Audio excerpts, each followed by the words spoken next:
Você falou que, voltando na história do Dexter, porque acho que a gente mudou de... Eu não lembro exatamente, a gente mudou. Você falou que você conheceu ele em 98, mas ele foi o seu kickstart pra trabalhar o que você faz hoje, né? Ou não? Ele não foi seu primeiro... Cara, foi uma junção, porque já antes de conhecer o Dexter em 97, eu já conhecia Racionais e eu refletia muito sobre a letra dos caras, né? Sim, mas você conhecia eles? Não, conheci... Não, o Racionais eu conhecia de ouvir. Sim, conhecia a banda, Depois a música já. Depois eu conheci os manos, assim, nem... né? Conheci os caras através do Dexter. Mas, assim, as minhas trocas de ideia com o Dexter na prisão também, e eu tendo ele, né, como um ídolo, eu era um fã dele, e ele... Você era um fã dele e você encontrou ele na... Isso, encontrei ele na prisão. Depois foi indo, em 2004, a gente se encontrou em Aras, no Parque dos Monstros. Né, que era a época do... Que era como se fosse o Presidente Venceslau II, hoje era em Aras naquela época. E aí, trocar ideia com o cara e o cara começar a achar interessante o que eu falava, eu falei, poxa, mas eu sou apaixonado pelas ideias do cara. Eu quero te escutar. Pelas letras. E o cara gostava de me escutar. Então hoje troco ideia com vários rappers, com vários manos que às vezes me ligam e falam, ô padrinho, né? Porque como eu sou padrinho de casamento do Dexter, eu ganhei esse apelido de padrinho no meio da rapaziada. Os caras me ligaram, pô, queria ouvir um conselho. Cara, isso...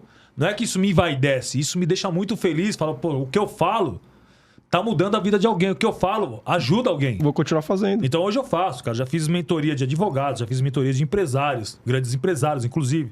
Faço de artistas, de jogadores. Hoje eu não consigo ter uma demanda. Mas eu já tive advogados de me ligar e falar, pô, eu queria fazer uma mentoria. Eu falei, pô, mas E a pessoa depois me dá um feedback e fala assim, era exatamente isso. Empresário de uma grande rede de clínicas de veterinária também já me procurou e a gente faz uma mentoria, mas é muito meu amigo, nem tem essa mentoria, não é nem um processo remunerado, mas faço com todo prazer. E quando ele me dá um feedback que teve relevância, que isso ajudou, fico feliz. Um cara que hoje está crescendo cada vez mais nas obras aí numa empresa de construção, também começou a me seguir, começou a ver minhas ideias e trocar ideia comigo, já fez um serviço para mim. E que ele fala que todo dia ele tem que me ouvir. E que às vezes, quando ele começa a despencar, ele ouve... Eu tenho sempre uma palavra que ergue ele. E hoje ele está crescendo na sua empresa e ele achava que ele não tinha potencial suficiente. Então, quer dizer, eu comecei a perceber que eu tenho relevância no que eu falo e isso acontecia lá na prisão. Quando eu trocava ideia com os manos que era 1000 graus, eu falei, pô, tinha cara que eu conhecia que era assaltante foda. Os caras chegavam nos BO e numa sabedoria que eu trocando ideia com ele, falei, mano, o cara tá me ouvindo, o cara me pediu um conselho, a gente andou 1 hora de pedal no pátio aqui, porra. Interessante. Você é tipo um rapper que não sabe cantar. Entendeu? É essa parada, mano. Então, eu não sei cantar, mas escrevo um livro, né? Suas palavras ajudam. Não, tem vários textos meus que os caras falam, pô, o Dexter o Kevin foi um exemplo, né? Disso. Você trabalhou com o Kevin Ele mudou também, o repertório dele, quase que 100% de recurso de fala no álbum passado do presente.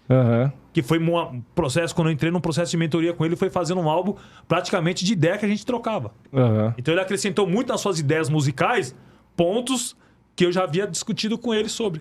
Como que ele chegou até você? O que ele tava... tava... Uma partida de futebol, né? Na empresa de gestão esportiva, os moleques da música sempre interagem junto com os jogadores. Era um período de férias da Europa, se eu não me engano, em 2019, os jogadores passando férias, a gente tava numa resenha ali, um churrasco, né? Unindo todos os jogadores da empresa.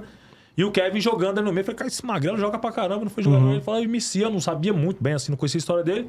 E aí viramos amigos pra caramba, eu fui na casa dele. A mãe dele até, Dona Val... Ele tentou ser jogador ou não? Ele só jogava... Não, ele só jogava junto ali nas peladas. Ele sempre convidado pros jogos beneficentes, sempre teve junto, né? Além de ser um bom artista, né? Um excelente artista, era um excelente também atleta. Jogava muito bem o Kevin. E aí o Kevin me levou na casa dele um dia e a mãe dele até... Hoje a gente fala sobre isso, ela fala... Kevin, menino... Você só traz bandido em casa, só conhece bandido, sai dessa... Mãe, ele é 1000 graus, ele escreveu um livro, isso, aquilo, outro. A gente fala sobre isso hoje, né? E aí... Ela conseguiu perceber e também quebrou nela essa questão. Falei, eu tinha um preconceito de quem ficou preso, quem saiu da prisão, porque eu sempre tentei tirar meus filhos do berço da violência. O Kevin mesmo, ela tirou ele da boca trabalhando. Ela foi lá e pagou o traficante, deu um cacete e falou pra ele, se vai morrer eu, vai morrer ele, vai morrer você, porque eu não vou deixar meu filho passar por isso. Entendi. E aí os traficantes falou pra ela assim, ela falou assim, se toda mãe fosse assim, eu não tinha ninguém pra trabalhar. Foi bravo. E aqui ele não vai entrar nunca mais, não trabalha aqui. Então ela foi uma mãe presente, que é o que eu falei agora. Você tem que ter no lar tem que ter um filtro, alguém que tenha força pra poder filtrar tudo que paixão, né? Seja informação, seja tirar o filho de uma enrascada. Então tudo isso nas minhas trocas de ideia com o Kevin, nas minhas trocas de ideia com vários manos, né? Que às vezes as pessoas falam, mas o cara aí apareceu por causa do Kevin. Não apareci por causa do Kevin. Acabou essa tragédia, me tornou um pouco mais público, uma dimensão, e eu não queria que isso acontecesse nunca na minha vida. Embora eu já estivesse prevendo o que ia acontecer com ele. Porque do jeito que eu falei, Kevin, você fez a curva, mano, você voltou todo machucado, mas vai ter uma hora que você não vai conseguir fazer a curva, vai devagar, mano. Foi na proporção que... lembra de um amigo aí, da sua idade, que seja um cidadão, que não seja artista, cidadão comum, trabalhador. Falei pra ele comprar um Celta, ele vai ter que fazer em 60 vezes sem juros e tal, e talvez ele não consiga pagar. Você já tem uma Evoque, conversível.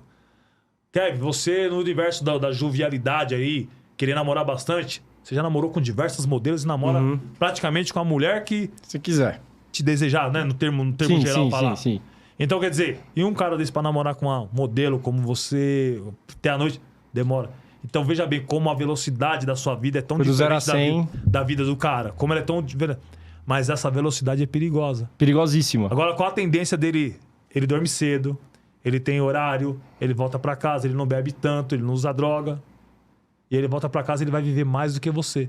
Só que você vai viver, num curto período, tudo que 10 pessoas não viveram. Isso é a velocidade, mano. Você tem que reduzir. Mas, infelizmente, o perdemos. Não deu tempo.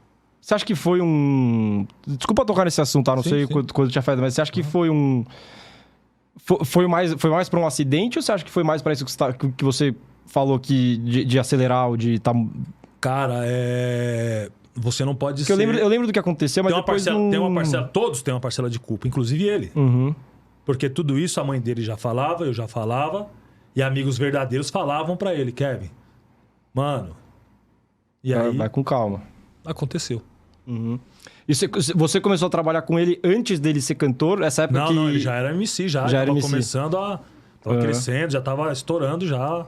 Vamos dizer estourado, porque eu vi ele estourar depois, mais ainda. Mas ele já vinha... Né, Você acompanhou então bastante esse desenvolvimento psicológico. Ele começou a entender que a dificuldade era a inspiração dele. Quando ele ficou com o Covid, ele fez isolado no quarto, o EP. O moleque era foda. Entendeu? Então ele extraía do pior e extraía o melhor. Então ele é um gênio, isso é sem dúvida. Quando eu tracei o perfil do Kevin, eu falei pra ele, mano, já tracei seu perfil. Mas o que é isso, pai? Ele perguntou. Não, tem que estar seu perfil, tem que entender quem é você, pra me ter uma referência. Aí ele falou, qual é? Eu falei, você tem Cássia Eller, você tem Chorão, você tem Tim Maia, você tem Michael Jackson, você tem tudo, mano. Cada dia você é muito louco, você tem muito de Cazuza ele tinha nele. E por isso eu me apaixonei, porque ele é louco, né, mano? Então não tem como você não apaixonar por um louco. Mundo é dos loucos, né? Mundo dos loucos, né? Einstein, né, mano? Exato. Eu também. Eu vejo um avião, você fala, mas como é que o cara teve a capacidade de desenhar essa porra? Que funciona tão bem, né? Funciona tão bem. Morre como, mais gente dentro de carro. Eu não consigo projetar uma roda. Exatamente. O cara me fez um avião, é louco, né? Muito louco, muito louco.